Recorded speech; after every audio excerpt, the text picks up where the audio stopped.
2009, 6 Indonesian university students drove into the forests of East Java for a mandatory community service program. They had chosen a remote village. They had been warned before they left that this particular village was not a good choice. They ignored the warning. When they arrived, the village elder met them at the entrance and said one thing before showing them to their accommodation. Do not cross the forbidden gate. Whatever you hear from that direction at night, do not follow it. They agreed. The way young people agree to rules they believe do not apply to them. On the road into the village before they arrived, Noor and Widya heard something that the other 4 students did not. Gamelan music, traditional Javanese percussion, the sound of a ceremony, a celebration, coming from the jungle on both sides of the road. They arrived at the village and found it quiet, empty of young people, and watched by an elder who studied each of them in turn as they got off their bikes. He stopped on Noor, and he did not look at her the way he looked at the others. The forbidden gate stood at the eastern edge of the village.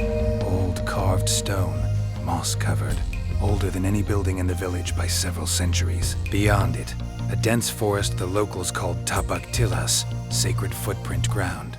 Inside that forest, an abandoned Javanese pavilion, a sacred spring, and something the villagers never specified beyond the warning itself. The students were told the gate existed. They were told not to cross it. On the 11th day, one of them crossed it anyway, not out of defiance. He was already changing by then. Something on the other side of that gate had been working on him from the first night, and by the 11th day, it had worked enough.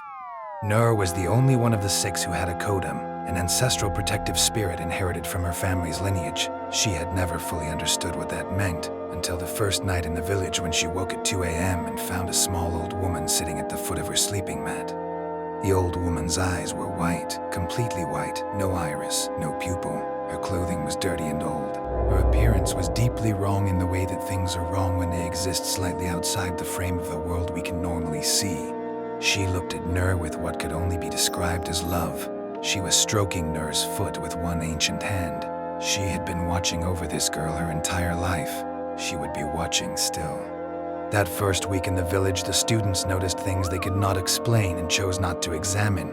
The absence of any young people in the entire village, the way the elder watched the women specifically when he thought they weren't looking, the sound of gamelan from the forest after dark, faint, distant, never sourced, the way Bima began sleeping during the day and disappearing at night. None of them talked about what they were noticing.